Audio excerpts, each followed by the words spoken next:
ongi etorriak saio berri batera, gaurkoan betiko edukiez gain bi elkarrizketa izango ditugu hemen platoan. Alde batetik, AEKatik Alba Ayukar eta Maialen Bartena etorri zaizkigu gurekin hitz egitera udako barnetegiei buruz. Bestalde, bigarren elkarrizketaren inguruan, Gara González gurera etorri da, bera, pobreziaren eta gizarte bazterketaren kontrako Nafarroako plataformako kidea da, eta proiektu berriari buruz hitz egingo du gurekin. Baina orain hasi gaitezen betiko edukiarekin.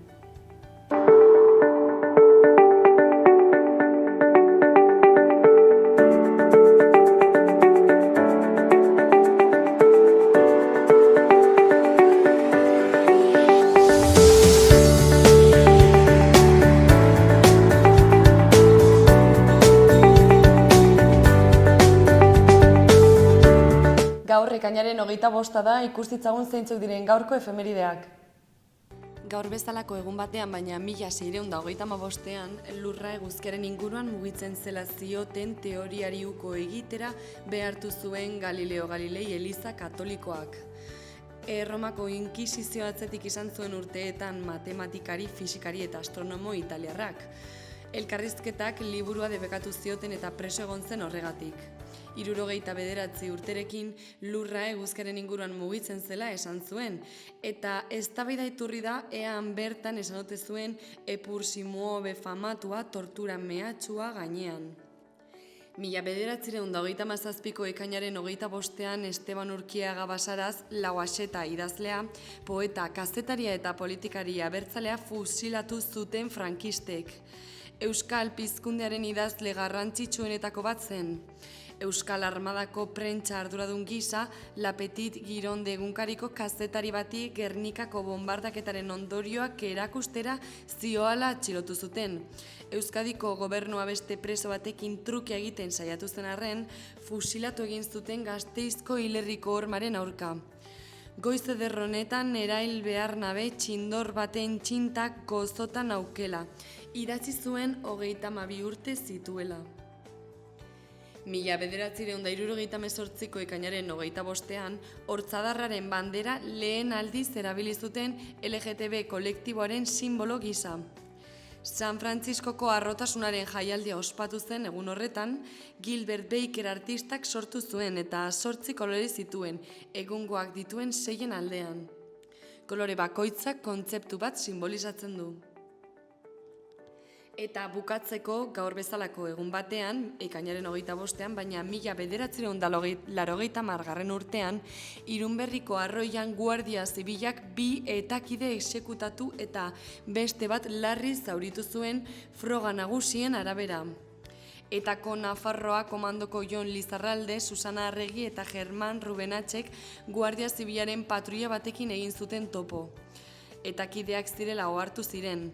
Orduan hauek tiro hil zuten sargentua, baina berekideek abisua pasa zuten eta operazio handi batekin, helikopteroa barne, arroiaren 2 sarrerak itxi zituzten. Ordu luzez 3 etakideak torturatu, Lizarraldek biriketan iratibaiko ura zuen, eta hurrengo goizean Lizarralde eta Arregi odolotzean exekutatu zituzten. Rubenatxi buruan tiro bat jo zioten arren bizirik atera zen. Espainiako Barne Ministerioak esan zuen beren buruaz beste egin zutela etakideek, baina bertsio ofiziala hainbatetan aldatu zuen. Inongo ikerketarik gabe itxi zuten kasua.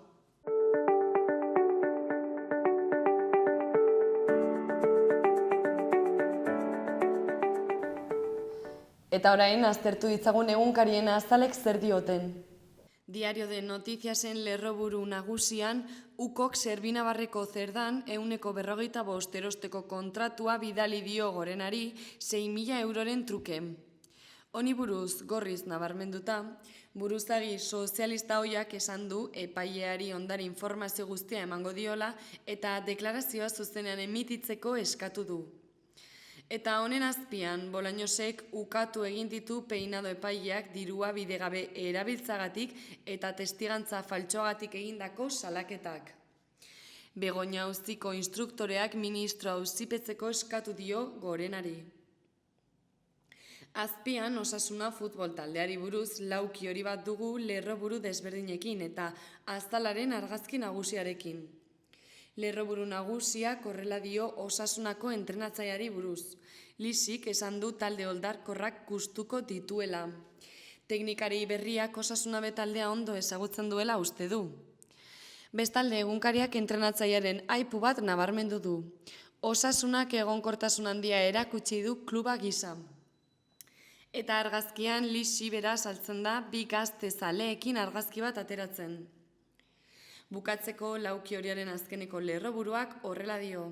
Unai Garziak eta Pablo Ibañezek zaleen maitasuna bereganatu dute. Aztalaren erdialdera itzulita, eskuineko aldean 3 lerroburu ditugu. Lehenengoaren arabera, Bilabesa gidariek uztailaren batetik egiten ari diren grebak eragina izan dezake Sanferminetan. Hurrengoak horrela dio.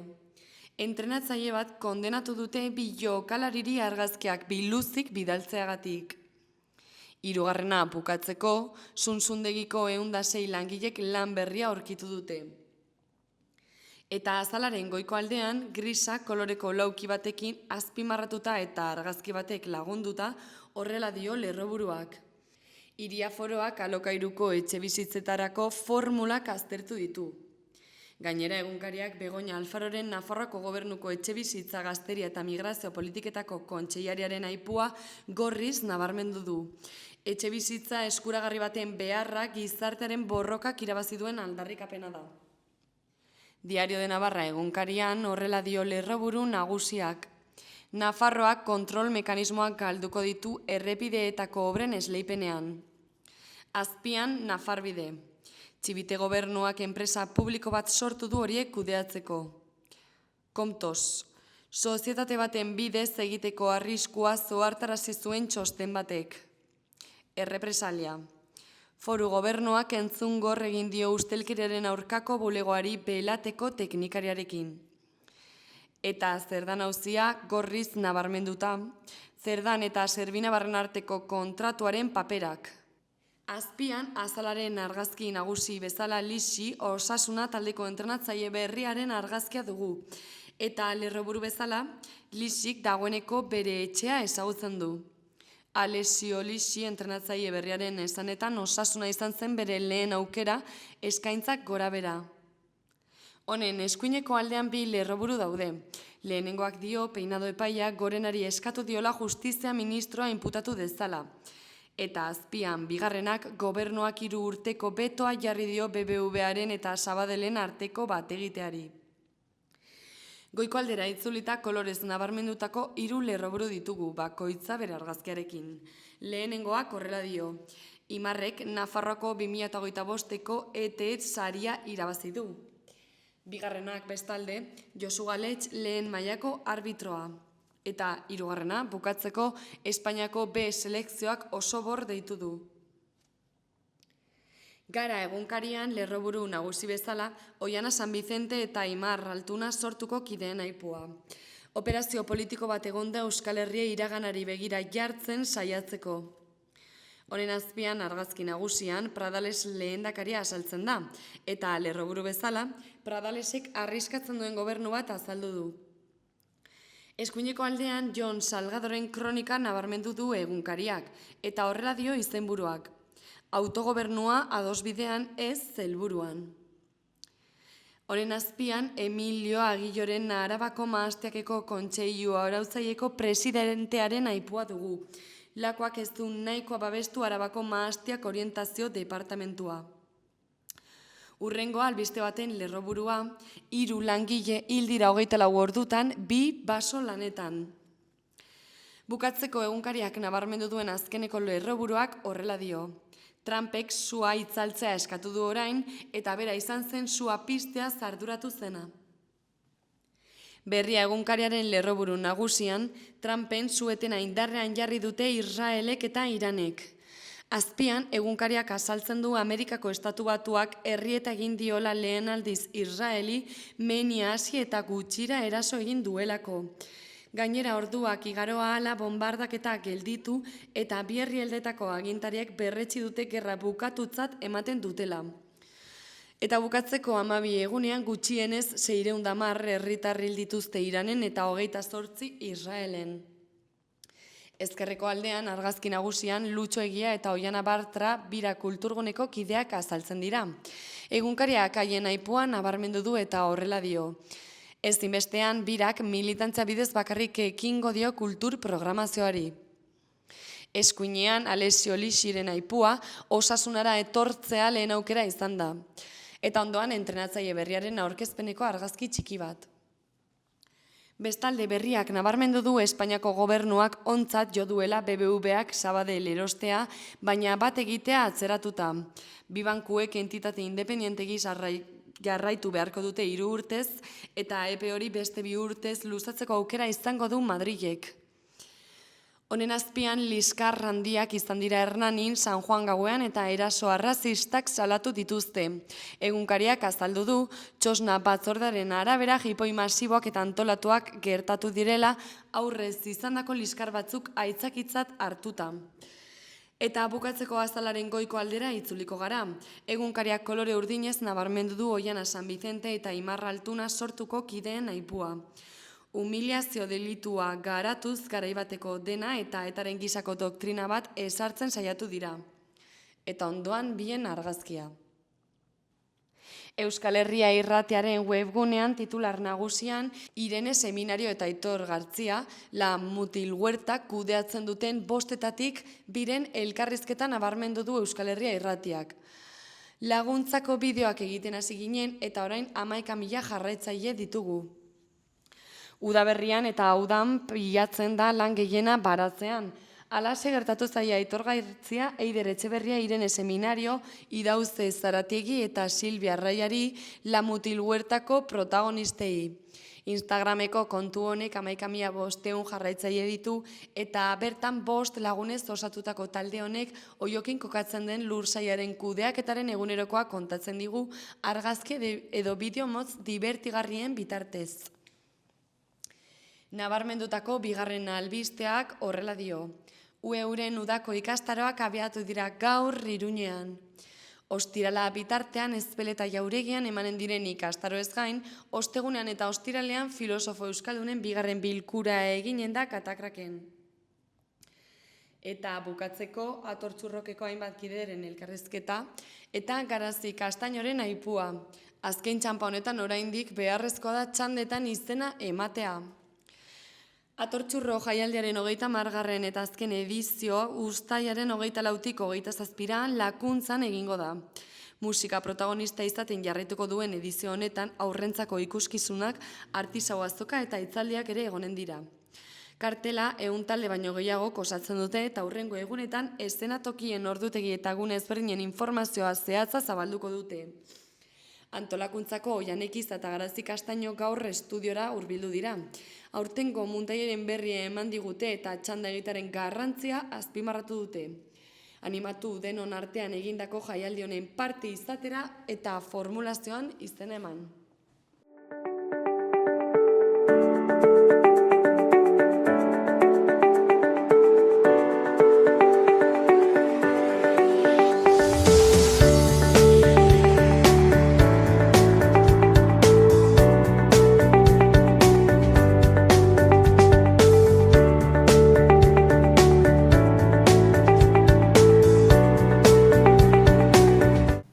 Aipatu dizudan bezala, gaurkoan platoan Aekatik Alba Iukar eta Maialen Bartena etorri zaizkigu gurekin hitz egitera. Kaixo biei, zer moduz? Kaixo, egunon. Etorri zarete pixkat azaltzeko udako barnetegien, barnetegi buruz hitz egiteko, matrikulena azaltzeko, ez da? Bai, hori da.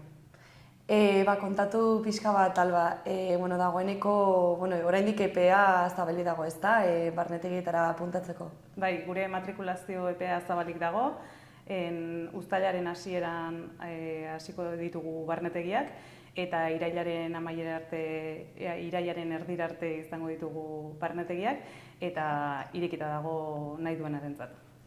Eta nolakoak izaten dira barnetegietara matrikula egiteko kanpaina horiek ez? Nola egiten duzue zabalkuntza? Bueno, guk sare sozialen bitartez egiten dugu asko, gero kartel tradizionalen bitartez, lehen egiten zen bezala, eta komunikabideen bitartez zabaltzen dugu informazioa. Eta gero batez ere, eta garrantzitsuena esango nuke da, ahoz-ahozkoaren bitartez.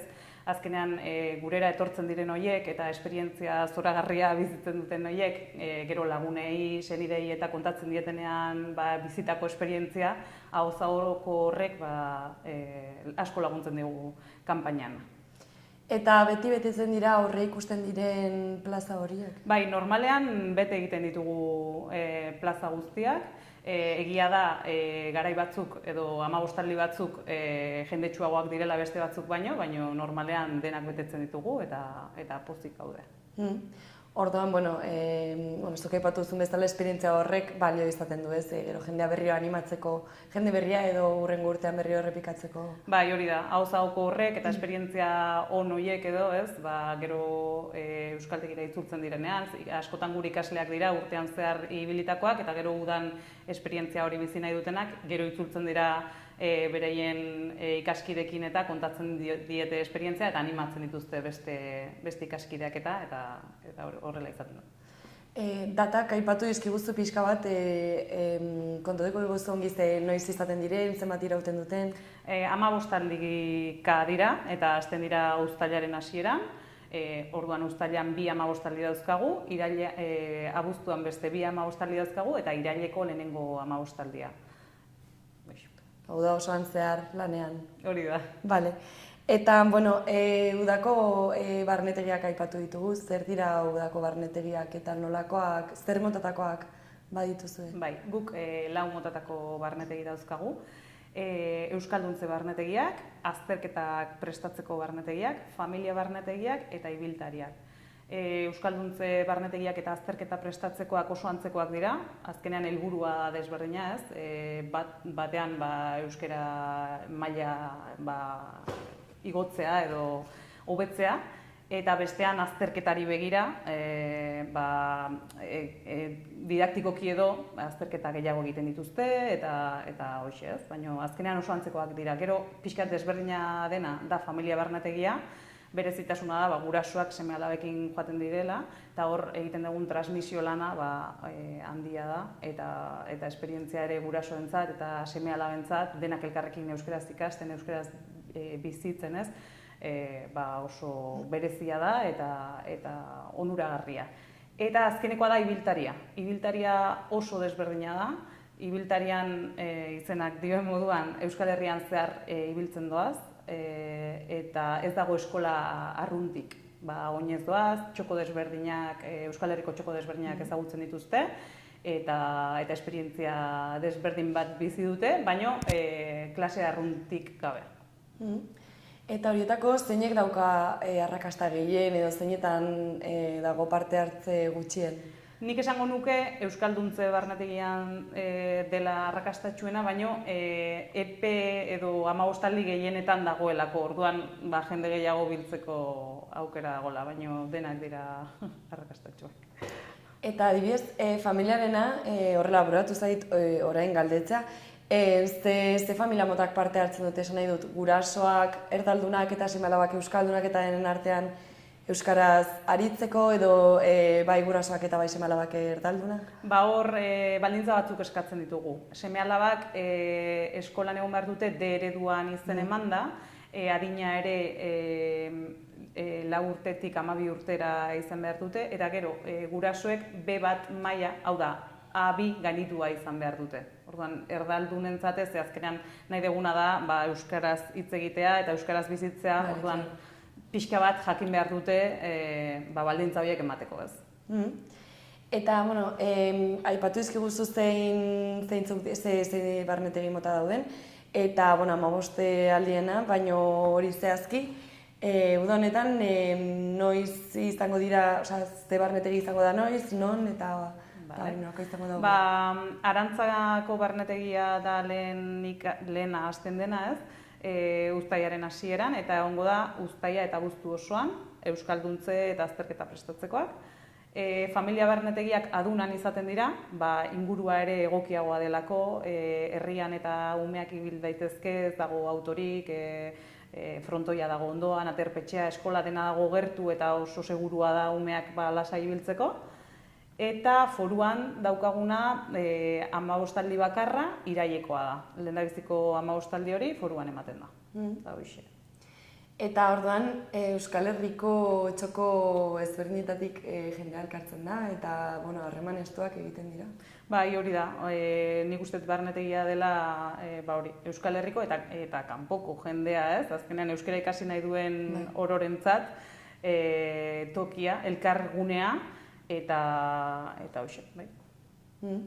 Eta, Maialen, zuk pixka bat, zehatzago, barnetegien errutinei buruz hitz egingo diguzu, ezta? Bai, barnetegiak badu egitura finko bat, helburua du 24 orduz euskaraz pasatzea. Orduan, gosaria, bazkaria eta afariak elkarrekin egiten ditugu. Goizean 2 orduko klasea dugu, gero atxeen alditxo bat 11 bat egiteko, bazkaltzera joaten gara, beste 2 ordu, arratsaldean beste 2 ordutxo, guztira dira 6 ordu klase, eta gero bukaeran, egunaren bukaeran izaten dugu ordu betez tailerra.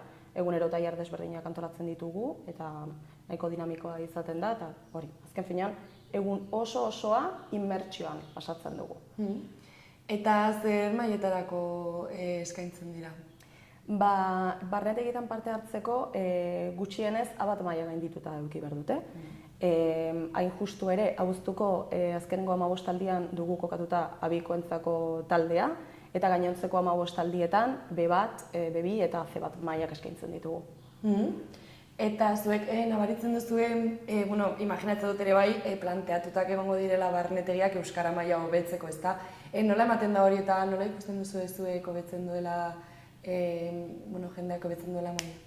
Bai, guk emaitzoiek ikusten ditugu argiki, ez? Ikasle horiek barnetegietik ateratzen direnean eta berriz gure geletara itzultzen direnean haiek egindako progresioa nabarmena da, bai? Azken finean 15 egun edo 15 egun baino gehiago pasa dituzte euskeraz, bete-betean, euskaraz biziz, bai ikaskideekin, ikasleekin, irakasleekin edo herrikideekin, nabaritzen da hobekuntza nabarmena dela, bai, salto handia egiten dute euskararen prozesu horretan. Eta ikasleek edo parte hartzaileek zuei zer nolako erantzuna ematen dizuete barnetegiei buruz? Nola bizitzen dute esperientzia, zer kontatzen dizuete zuei? Normalean barnetegiak izaten dira nahiko intentsuak, ez? Onerako esan nahi intentsuak, ez? Hor, espazio horietan sortzen diren harremanak ere oso estuak izaten dira. Epe laburrez ematen dira, baina oso estuak izaten dira. Eta oso bizipen ederrak izaten dituzte gure ikasleek. Esango nuke, gehiengo bat animatzen dela beti ere gero errepikatzeko. Eta nola ikusten duzu haien prestutasuna euskaraz ikasteko? Benetan jarrera beti izaten da positiboa eta ikasteko gogoekin? Bai, kontutan hartu behar dugu ikasle batek, pertsona batek bere urteko 15 egun horiek erreserbatzen dituenean bertan inbertitzeko ari dela pauso handi bat ematen, bai? Eta nolabait gehiengoen kasuetan gero badago asmo hori barnetegitik kanpo ere hizkuntza ohitura horri heltzeko. Bai, adibidez, pentsatzen ari naiz orain pixka bat azken finean ezberdina da kurtsoan zehar irailetik ekainera joatea klaseetara, mahai batean eserita egotea euskara ikasten eta beste gauza bat da ez pixka bat egunerokotasunera eramatea, adibidez hori gertatzen da barnetegietan, orduan zuek ikusten duzu hori izan litzatekeela arrazoi igual garrantzitsuena edo gero haien bizitza pertsonalera euskara eramateko ohitura hori hartzea? Bai, azken finean barnetegiak dira gure arnas guneak, ez? Eta hor normalizazioaren simulakroa egiten dugu. Eta hor ikasleek ikusten dute euskaraz bizitzea posiblea dela, egingarria dela, eta haien esku dagoela. Orduan, behin ohitura txiki hori sortzen dutenean, ohitura hori eramaten badute beraien motxila, beraien herrietara edo hirietara, posible da hori gero zabaltzea eta ohitura bihurtzea beste espazio handiagoetan. Claro, zuek adibidez, zuk Maialen non ikusten duzu horrela, ezaugarri bezala zerk egiten du bereziki parte hartzaileek ikasleek euskaraz aritzeko edo betzeko? Barkatu. Esan nahi dut, barnetegietan zaudetenean, Bai.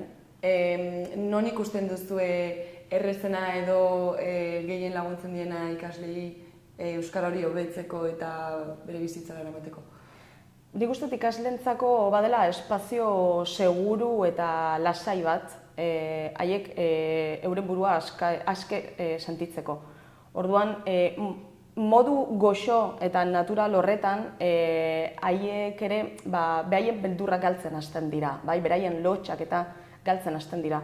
Eta hori oso onuragarria da, normalizazio prozesu horretan, gero ez eramateko hasiera batean ekarri duten lotxa hori ez eramateko bueltan etxera. Eta hor ematen da aldaketa handiena.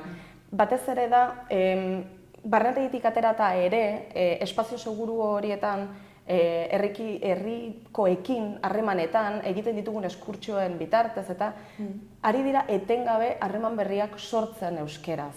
Eta hori behar bada da orain arte egiten ez zutena. Claro, oso ongi. Eta, ez dakit, elkarrizketa bukatzen joateko mezu bat bidali nahi duzuen, baten bat, zalantzatan bali mago apuntatzeko edo ez, zer esango zenioke.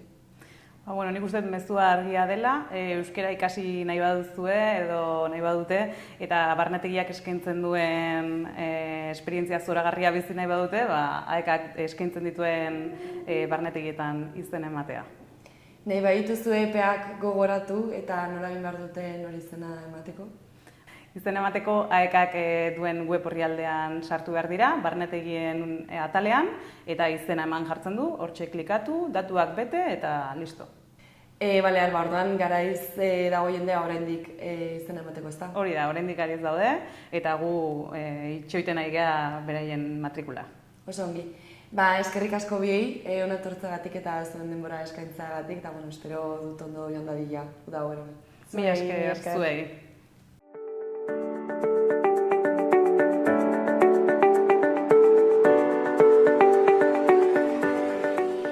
Gaurko eta biharko eguraldiaren iragarpena ikusiko dugu. Gaur ezegonkortasunarekin jarraituko dugu txikiagoa izango den arren. Egunaren hasiera zerua hodeitsua agertuko den arren, goiz aurrera egin ahala hodeiak gutxituz joango dira eta giroa eguzkitsua izango da ziurrenik. Eguerditik aurrera bero hodeiak garatuko dira berriro eta litekena da arratsaldean han-hemenka zaparrada trumoitsuren bat egitea. Temperatura maksimoak nabarmen jaitsiko dira, baina udakoak izaten jarraituko dute. Eguerdialdera haizeak mendebaldetik joko du, arratsaldean barnealdean iparraldera aldatuko da, eguerditik aurrera kostaldean bizi ibiliko da. Ostegunean temperatura maksimoa jaitsiko dira berriro.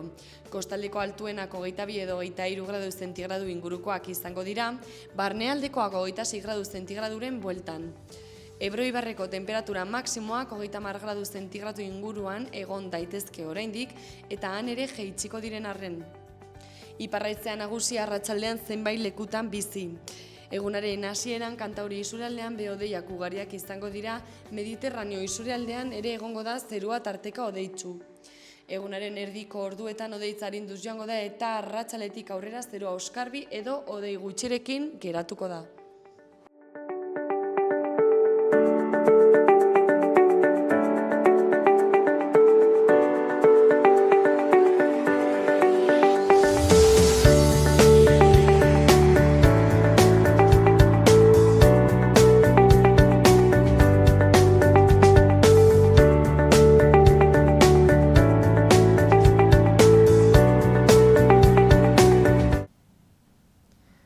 Lehen aipatu dizudan bezala, gaurkoan platoan Gara González daukagu.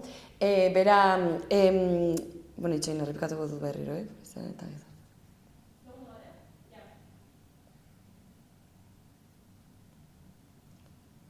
Lehen aipatu dizudan bezala, gaurkoan platoan Gara González daukagu. Bera, pobreziaren eta gizarte bazterkeriaren kontrako Nafarroako plataformatik dator. Kaixo Gara, zer moduz? Kaixo, eskerrik asko etortzagatik. Bai, zuri ere bai, eskerrik asko, hona etortzagatik. Eta, labur bilduz, eta ez dakienarentzat, pixkat azaltzeko, zer da pobreziaren eta gizartearen bazterketaren kontrako Nafarroako plataforma? Badaukagu izen luze bat, beti oso zaila da, baina orokorrean egiten duguna, gara 35 elkarte, gizarte elkarte, lan egiten dutenak, pobrezia edo bazterketa sufritzen duten pertsonekin, eta 35 elkarte horiek elkartzen dira, denak Nafarroan lan egiten dute, eta elkartzen dira 3 gauz gehien bat egiteko. Alde batetik, intzidentzia politika egiteko, hau da, politikoen erabakietan nolabait eragiteko, beti pobrezian dauden pertsonen defentsan. Beste alde batetik, elkarrekin ikusten dutelako hobe lan egiten dela, eta azkenean helburu bera dutenez, hobe egiten direla gauzak elkarrekin daudenean, eta hirugarren aldetik sentsibilizazioa. Azkenean uste dugu eta oso argi daukagu gizartearen konpromezu osoa behar dugula, pobreziarekin bukatzeko, eta horregatik sentsibilizazio lan asko egite ditugu. Eta noiz eta nola sortu zen sarea?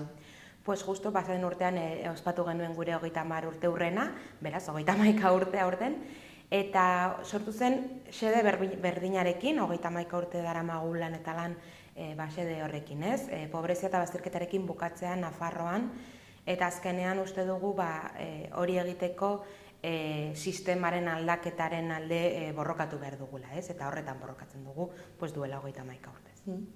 Eta 31 urte hauetan zehar, laburpen txiki batekin nahi baldin baduzu, zer nolako aurrerapenak uste duzu egin izan dituzuela edo zer lortu da, handitu egin da sarea? Bueno, sarean bai asko handitu da, hasi ginen 4-5 elkarte izaten, eta orain 35 elkarte dira, hori bakarria da pozik egoteko puntu bat, baina baita uste dugu gauzak aldatuz joan direla, 31 urtetan asko evoluzionatu du gizartea, eta gero eta gizarte dibertsoago bat daukagu, gero eta gizarte ezberdin bat daukagu, eta hori positiboa da, baina baita arazo berriak sortu dira 31 urte hauetan, hasieran agian lanaren inguruko mugimenduak gehiago ziren, eta errenta minimoen gauzatze hori lortzeko, eta orain horren defentsan gabiltza, agian lana ja, justu azkeneko urteetan krisiaren ondoren ez dago egoera oso paroan, baina bai errenta bermatuak gutxi gora bera dauzkagu betetak, baina bai horren defentsan, tokatzen zaigu orain egitea. Horik bermatzea eta horiek mantentzea, eta gero eta populazio gehiagora iristea. Orduan azkeneko urtetan, egoera hobetu da, batzuentzat bai, baina ez denentzat, eta horregatik jarraitzen dugu lanean. Aipatu duzu 35 elkarte ez daudetela orain, ezta? Nola saretzen dira 35 elkarte horiek? Ez da erreza. 35 elkarte gara eta 35 artean errealitate oso ezberdinak lantzen ditugu, badaukagu elkarte batzuk lan egiten dutela etxegabekoekin, adibidez Paris 365, eta badauzkagu beste elkarteak gaztelan adibidez lanaren inguruan lan egiten dutela, Orduan, hori oso positiboa da, errealitate ezberdinak ikus dezakegulako, emakumeen errealitatea, gizonezkoen emakumea, gazteen errealitatea, horren errealitatea, eta hori oso positiboa da, errealitate oso handi bat ikusten dugulako, baina baita arazoak sortzen ditu errealitate ezberdinak lantzen dituztelako, eta azkenean sarean zerbait globalagoa egin nahi dugu, arazoa sisteman dagoena badakigu eta horren kontra jotzen dugu, orduan elkarte ezberdintasun hori positiboa da eta gauza globalagoak egiten erabatak gaitu. Eta bereziki gaur gara gurera etorri zara proiektu berri bati buruz hitz egiteko, ezta proiektua eragin politikorako eskola deitzen da, zer da proiektu hori? Justu aurten martxan jarri dugun proiektua da, urtero egiten dugu proiektu bereziak, parte hartzearen aldeko proiektu bereziak, baina azken urteetan ikusi dugu parte hartze hori sustatzea oso ona dela eta oso interesgarria dela, baina nabarmentzen genuen pobrezia eta bazterketa egoeran zeuden pertsonak eta orokorrean pertsona guztiak ezagutza gutxi dauzkagula politikaren inguruan, nork egiten du politika, nork betetzen ditu legeak, nork egiten du betearaztea lege horiek, nork aprobatzen ditu lege horiek, eta gutxi ezagutzen dugu horren inguruan. Eta orduan horregatik egin dugu aurten eskolantzeko bat, eta egin nahi izan duguna da ikastea, zehazki zer egiten dut Nafarroan ze instituzio daude, zer egiten dute bakoitza, eta zehozer eskatu edo eskatu nahi badugu nori bideratu behar garen, Orduan hori izan da proiektuaren xedea. Ezagutzea benetan politikaz nola egiten den eta nork egiten duen Nafarroan. Eta zeini bideratu diozue eskola hau, zeinik parte hartu du? Pues 35 elkartetan parte hartzen duten pertsona ezberdinei. Pues egon gara, izan dugu 12 pertsoneko talde bat, gutxi gora bera, saio batzuetan jende gehiago bestetan gutxiago, baina hori 12 pertsona gutxi gora bera eta elkarte ezberdinetan parte hartzen duten pertsona. Bai teknikariak direnak, edota lankideak direnak, edo bertan beharren bat asetzera joten diren pertsonak. Beraz, nahiko talde dibertsoa izan da baita. Eta eskola nolakoa izan da, zenbat saio eskaini dituzue? Lehenengo urtea izateko, 5 saio egin ditugu, egon gara Nafarroko Parlamentuan, egon gara Iruñeko udaletxearekin, baita Nafarroko Arartekoarekin, oso garrantzitsua iruditzen zitzaigulako bere lana ezagutzea, oso gutxi ezagutzen delako, eta baita izan ditugu 2 saio reflexiboagoak edo hausnartzeko saioak izan direna, azkenean garrantzitsua da ezagutzea, baina garrantzitsua da baita hausnartzea, zein da errealitatea, zein da pertsona horiek bizi duten errealitatea, eta zer eska dezakegun beste instituzio horietara, ez? Eta nolako erantzuna izan du proiektuak? Hori, 12 pertsona gutxi gora bera izan ditugu, parte hartzen, ez genuen oso talde handia izan nahi, azkenean mugitzeko arazo gehiago dituena, eta orokorrean oso positiboa izan da, egia da, gauden momentu honetan, politikoki gauden momentu honetan, instituzioak oso lagungarriak izaten ari dira, oso kolaboratzaileak dira.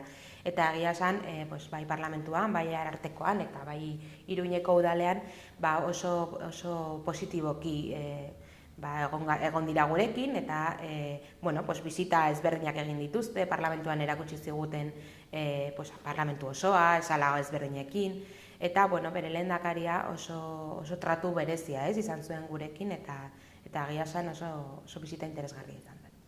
Eta orduan zure balorazioa positiboa da orokorrean ere bai landu den edukiaren inguruan, esan nahi dut uste duzu, aurre ikusitako helburu horiek ez behar horiek bete direla. Bai, azkenean gure helbururik garrantzitsuena zen ezagutzea instituzioak, baina baita helaraztea, edo pertsonak ezagutzea haien ahotsa interesgarria dela eta garrantzitsua dela, politikak egiten direla politika horiek edo gizartearen parte hartzearekin, eta hori da garrantzitsuena.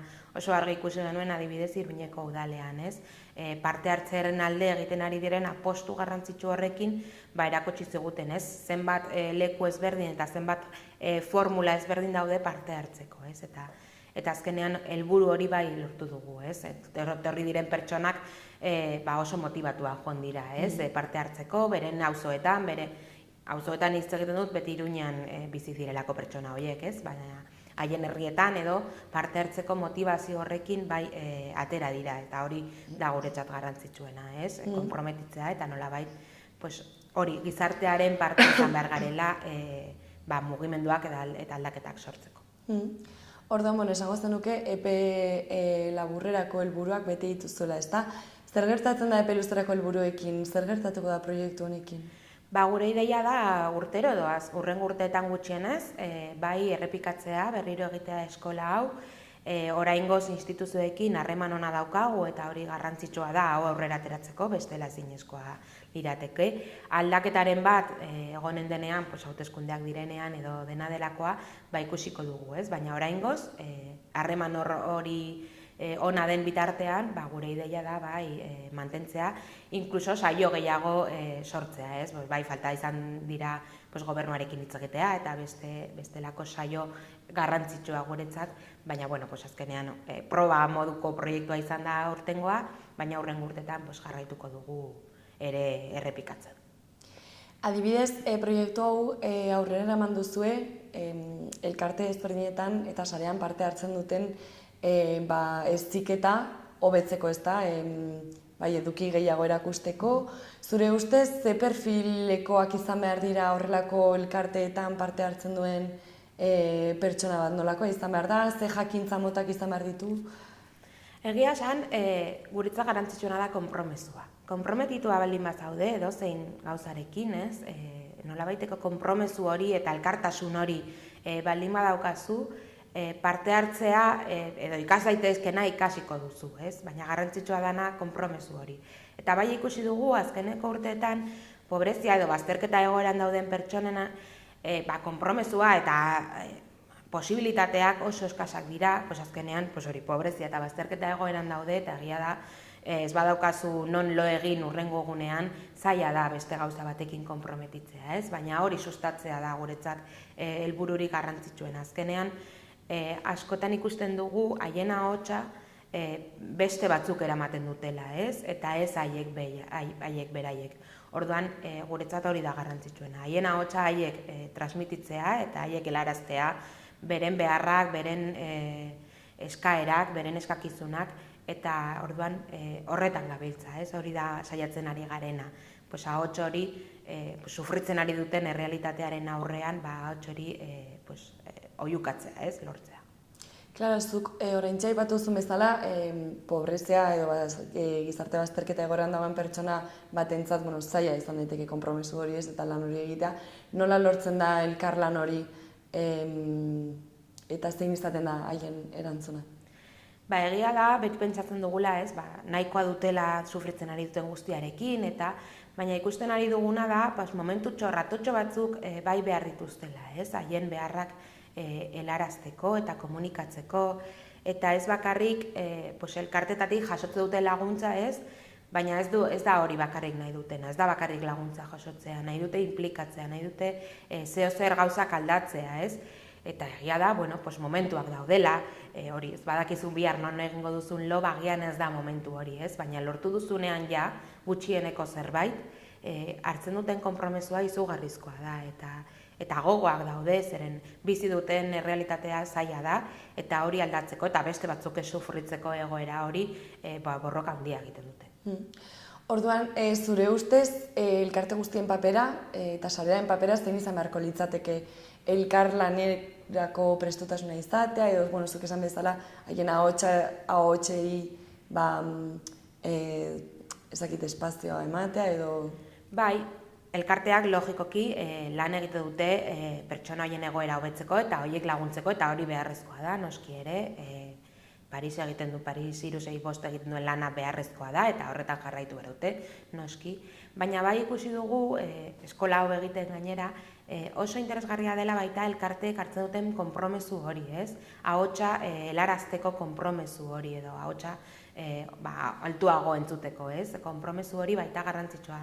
Azkenean egunero gaude egunerokotasun horretan, ez? Gauzak egiten, gauzak konpontzen, baina edo pertsonak laguntzen, baina baita beharrezkoa da tartetxo bat erabiltzea edo gordetzea hori egiteko, ez? Hausnarketa horiek egiteko, hausnarketa horiek helarazteko, eta kasu honetan politikan zentratu gara, baina politikan parte hartzeko baita espazio horiek gordetzea garrantzitsua da, eta ikusten dugu mezuak gehiago iristen direla, bai politikoei, bai gizarteari, benetan sufritu duen pertsona bat eramaten dituenean, ez?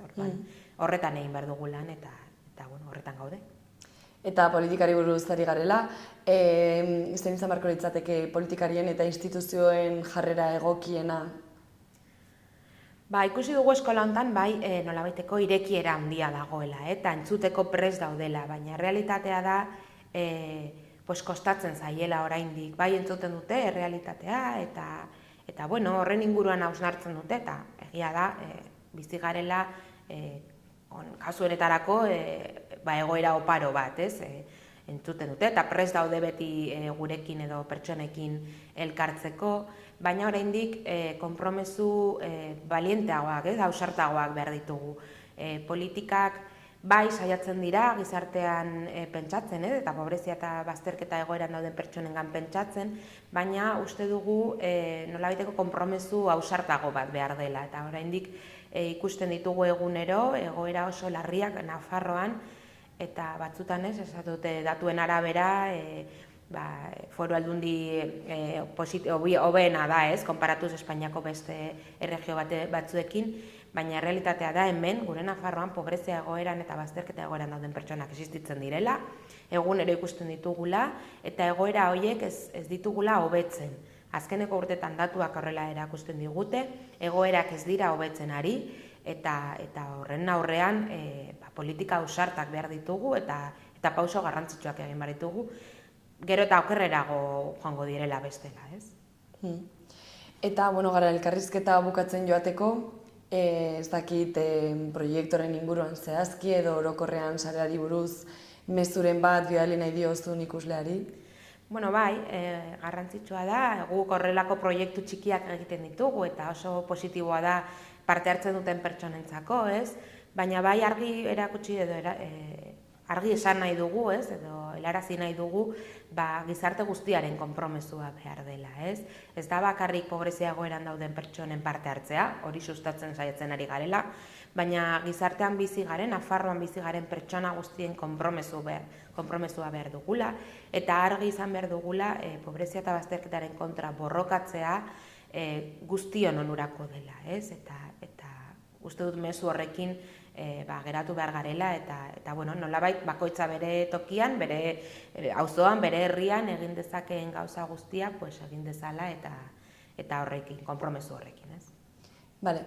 Honekin bukatutzat emate dute elkarrizketa gara, mila esker etortzagatik eta guzti hau azaltzagatik. Mila esker zuei, beti lekutxo bat egatagatik. Osongi.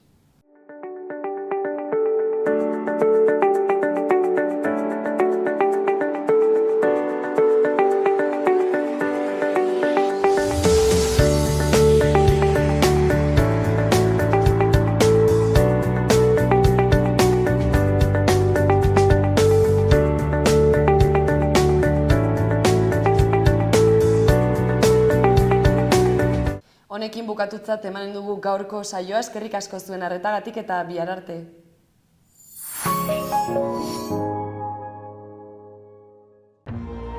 Gobierno de Navarra. Nafarroako gobernua.